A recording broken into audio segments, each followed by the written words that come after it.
This episode contains depictions of violence and may not be suitable for all audiences.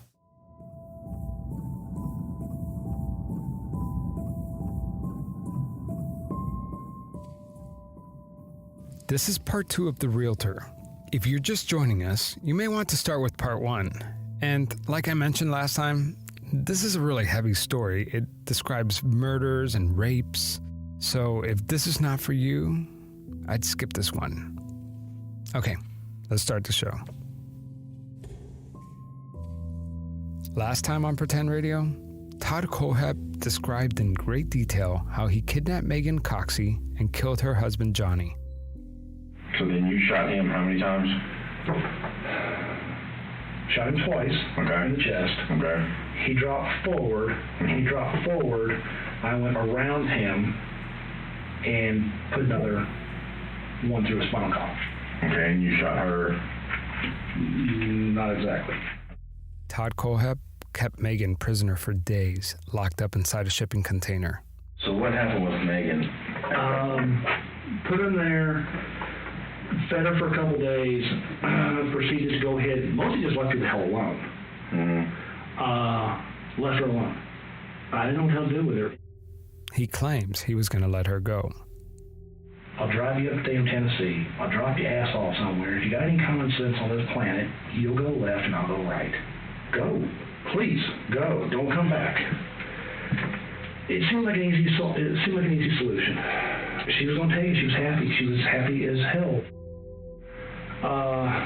Went to get her out, and then all of a sudden, it's like I had a caged animal on my hands. I don't know what the hell.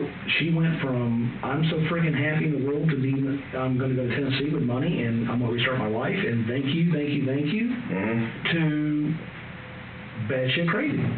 At that point, I tried to walk her out of the building. I just had enough. I walked outside. I was trying to calm down her. What the hell to do with her? What to do with her? I didn't know. I walked her outside. When I walked her outside, I put a 40 in the back of her head. Then, a year later, he does it again. He lures another couple, Kayla Brown and Charlie Carver, into his property. Same thing. He kills Charlie, then locks up Kayla in a shipping container. Luckily for Kayla, police found her alive. Just a girl.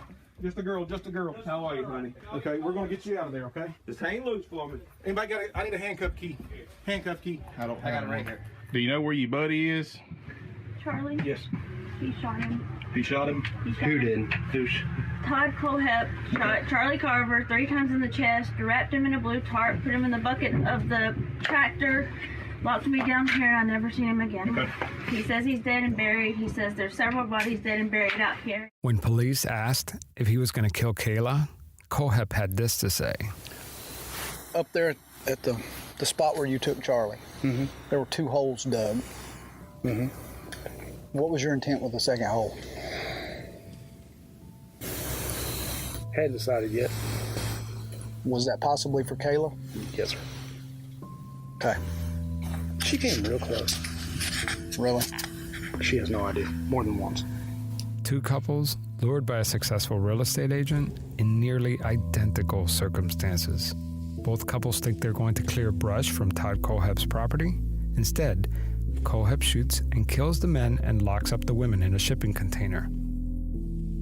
I'm Javier Leiva, and this is Pretend Radio. Here's Kayla Brown speaking to investigators in the ambulance after she was rescued. He liked to brag that he was a serial killer and a mass murderer. He said he was going to kill more people because he had dreams of his body count being in 3 digits. He said right now it was still high 2 digits. Did he ever tell you how many people he's killed out there? Story-wise, he's told me about 4. He also told me that he walked into, a few years back, that he walked into a bike shop at Anderson and shot 4 people and left, and they never found out who did it. At first, investigators had no idea what she was talking about. It turns out that Todd Kohlhepp confessed to Kayla Brown about shooting up a motorcycle dealership in 2003. Here's Todd Kohlhepp talking to investigators after they arrested him for kidnapping Kayla. They asked him, what was the name of this shop? Superbike Motorsports. Superbike Motorsports. Yes, sir. And that's on Perrysburg Road, correct? So it was a Thursday morning. Kohlhepp walks into the Superbike Motorsports store and starts scoping out the place. He's not shopping for a motorcycle. He's looking for his next victim. Got there. Not everybody was there. Went and sat on a few bikes, did my usual, basically stuff for time, and doing my best to make sure that the paying customers were not there. Collateral damage is not cool. This was during the time, as you know, that it was not busy. That shows time that was not after work, when I would have a lot of people in there. Did not want to shoot other people. Tell me what happened then. Finally all four showed up. From the sound, it sounded like there was nobody else there. The four people Kohlhepp is referencing are Brian Lucas, Chris Sherbert, Scott Ponder, and Scott's mother, Beverly Guy. When you say all four? All four people who worked at the bike store. The mechanic, the mom. I was not gunning for the mom, but she was there at the time, and she was working there, but she got thrown into it. She wasn't a primary target. Kohlhepp was the only customer left in the store. He tells one of the employees that he's interested in a certain bike. Told him I would take it, at which point the mechanic took the bike to the back to prep it. Proceeded to go to the back mechanics area where the mechanic was prepping the bike. Walked up, pulled out the Beretta, put the safety off, shot the mechanic twice. He hit the ground. When I realized he was not moving, he was not going to proceed. Once I realized that he was no longer a threat, I immediately proceeded towards the front of the building. Okay. At that time, all three, manager, owner, and the mom. No, what'd you say they heard? They had heard the gunshots in the back and were coming this way to figure out what had happened. All of a sudden, I had three people in front of me. Mom was the closest, and I shot her 2 to 3 times in the chest. Not my best work. Pattern was horrible. She fell. The owner and the manager ran for the door. They should have ran to me, not away. They were way too close. When I came around that door, it was boom, 3 people right there. At this point, these 2 ran. Okay. While they were running, I emptied it and got this guy. Okay. Then proceeded to go, did a reload. While this guy was still running, this guy, when I hit him, he crumpled into the doorway. Okay. When I did my reload, before this guy got out, I put 2 in him and he actually fell outside. That was a very fast reload. Did anybody, as they were falling, I mean, did they look at you? Did they face you? Did they say anything to you? Was there any conversation? Don't, please, whatever? No, sir. With any of this? I don't remember hearing any of that. I will tell you that once I was engaged. Okay. So it's like at that point, it's almost like a video game. It's not a game, but it's almost like you're focused on. You've been there, sir. You know what I'm talking about. No, I don't think he knows what you're talking about. Went out to the front parking lot, and I put a round through the guy's forehead. Who was that? Is that the manager or the owner? You don't remember? It's one of the 2. Okay, put one in. And as I did, I put 1 round in each person's forehead. And then what did you do? At that point, put the gun on safety and walked outside and got in my car and drove home. I cleared it in under 30 seconds. You what now? I cleared that building in under 30 seconds. You guys would have been proud. I'm sorry, but you guys would have been proud. This was a crime Kohlhepp got away with. Nobody was looking for him, so why would he confess? Kohlhepp's mother, Reggie Tagg, says that after they found Kayla alive, she put it all together. One night, while authorities were at her house, she told them to check out the motorbike case. She didn't know why exactly. She just told them, just check it out. This is Spartanburg County Sheriff Chuck Wright. We found out today not a week ago, not a month ago. We found out today what I'm about to tell you. Back in 2003, there were 4 members of Spartanburg County Society brutally murdered. It's called the Super Motorbike case. I'm happy to report to you because my God answers prayers.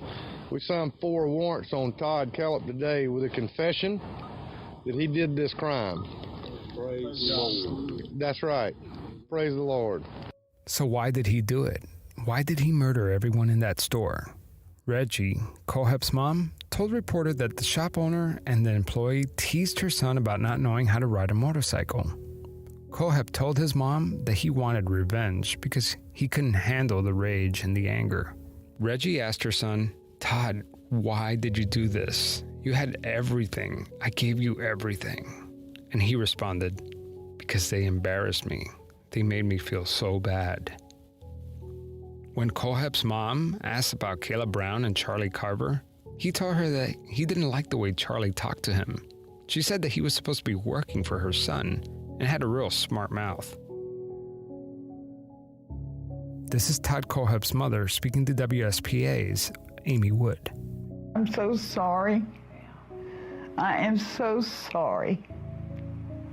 If I had thought for 2 seconds early on that he had done it, I would have called the sheriff. And I feel such shame. I feel so ashamed that my son hurt them. Maybe Reggie Tagg didn't know about the killings, but she did know that her son was deeply disturbed. Throughout his childhood, he showed sign after sign of violence and extreme anger. She says he attacked a girl on the school bus and stabbed her in the leg because she made him mad. He used anger to get his way. When Kohlhepp was a kid, he killed his goldfish because he wanted a pet gerbil. A mental evaluation of his preteen years shows that Kohlhepp spent 3.5 months in a mental hospital as an inpatient, committed because he couldn't get along with the other children. As he got older, the violence got more intense. She describes being scared after her son took a claw hammer and tore up all her furniture. She says she was scared for her life. She says he was tall and strong, and one night she locked him in his bedroom just so she could get some rest. His parents divorced when he was only 2 years old, so he didn't really know his real father. But one day, when Kohlhepp was a teenager, his father showed up out of nowhere. When he was 12, his mother and stepfather split up, and Kohlhepp was sent to Arizona to live with his biological father for the summer. In October 1986, he returned to Arizona to stay with his father. He was 16 at the time. During that time, his father had a business trip to attend and left Kohlhepp home alone for a few days. According to police records, Kohlhepp lured his 14-year-old neighbor into his house. Kohlhepp tied the girl's hands with rope and put tape over her mouth. The girl says he raped her. After the attack, she says he walked her home and threatened to kill her younger brother and sister if she told him what happened. Police found out and he got arrested. The case was resolved when Kohlhepp agreed to plead guilty to kidnapping in exchange for the sexual assault charges to be dropped. The judge sentenced Kohlhepp to 15 years without the possibility of parole. Once out of jail, it didn't take long for Kohlhepp to get back on his feet. He quickly applied for a South Carolina real estate license. Interesting enough, he wasn't required to pass a background check. In the license application, he dumbed down the kidnapping charges. He chalked it up to having a heated argument and a breakup with his girlfriend. The license was approved, no questions asked.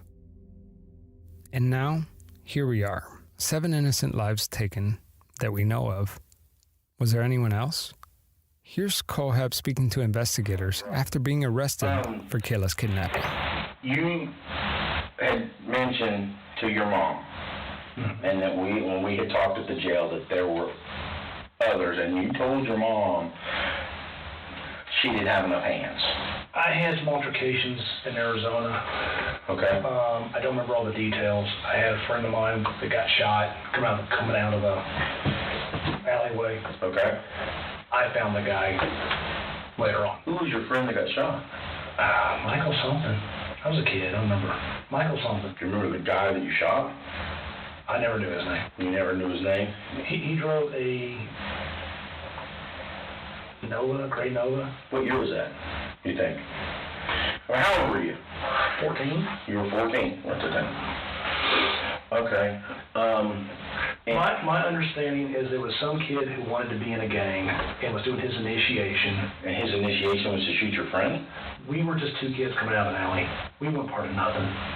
You know what's strange? From all my research, I can't for the life of me find any information on this incident. Kohlhepp doesn't even remember the person's name. We don't know if the boy died. Hell, we don't even know if any of this is true. Kohlhepp is known for creating wild stories. Have you killed anybody else in Spartanburg? No, sir. Have you killed anybody else in South Carolina? No, sir. Other than the boy in Arizona and Superbikes and the ones that we have on the property, have you killed anybody else? And this is where I ask you this. Is that enough? I do, but no, this is the thing. No, this is the thing. This is not to drive a nail home or anything like that, okay? You had your moment in here with your mom, and this is your opportunity to get everything. It's not, you know what I'm saying? It's an opportunity to get everything out of the way. You know, because you're going to be sitting in a cell, and there's going to be lonely times, and you're a compassionate person. I'm a compassionate person, okay?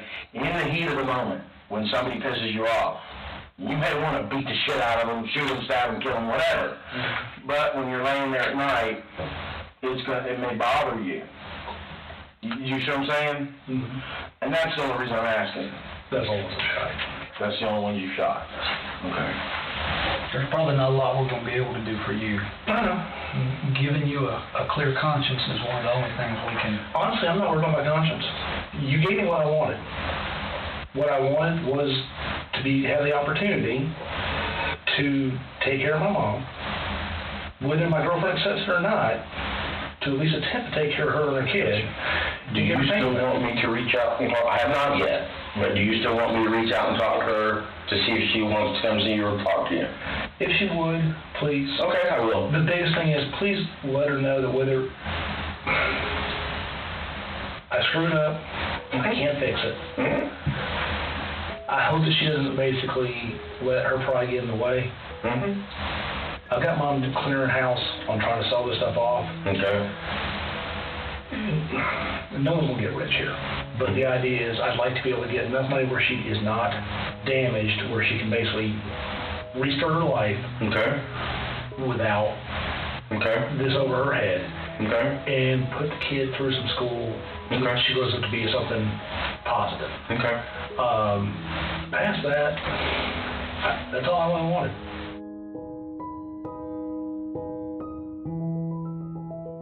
Todd Kohlhepp pleaded guilty to 7 counts of murder, 2 counts of kidnapping, and 1 count of criminal sexual assault. He was sentenced to 7 consecutive life sentences without the possibility of parole. At the time of this recording, a bill is working its way through the South Carolina State Senate. If passed, it will require real estate agents, hairdressers, pharmacists, psychologists, medical examiners to have their records examined before getting a state license.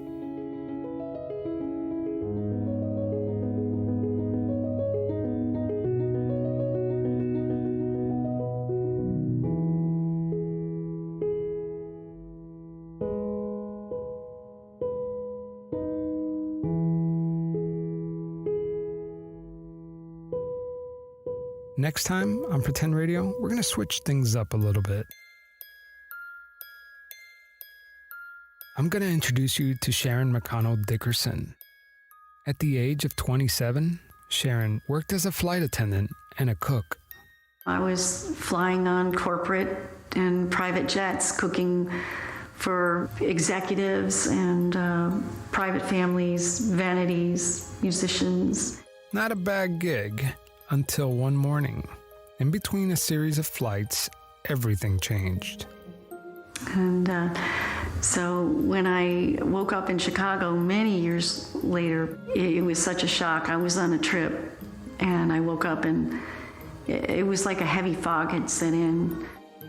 It was a really hard morning, and I don't know how I made it that day, but on that plane, I remember going downstairs at the lobby, and before the pilots would get down there, and I would sit in the lobby and pretended to read a newspaper, and because I knew if I had caught eye of someone and I didn't respond that I might be found out. I was faking it real good, and I had to somehow, get it together.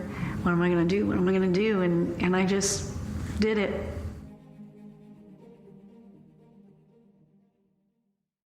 Hi, everyone. I am so impressed. You guys are really spreading the word about this podcast. This is a project that just is really personally rewarding for me. And the fact that you guys are listening and sharing it and people are liking it is kind of like if somebody was reading your diary. It is so weird, but I love it. So keep spreading the word. No complaints here. I got some really great shows coming up. Going to try to keep them a little positive because, not going to lie, this serial killer series kind of bummed me out.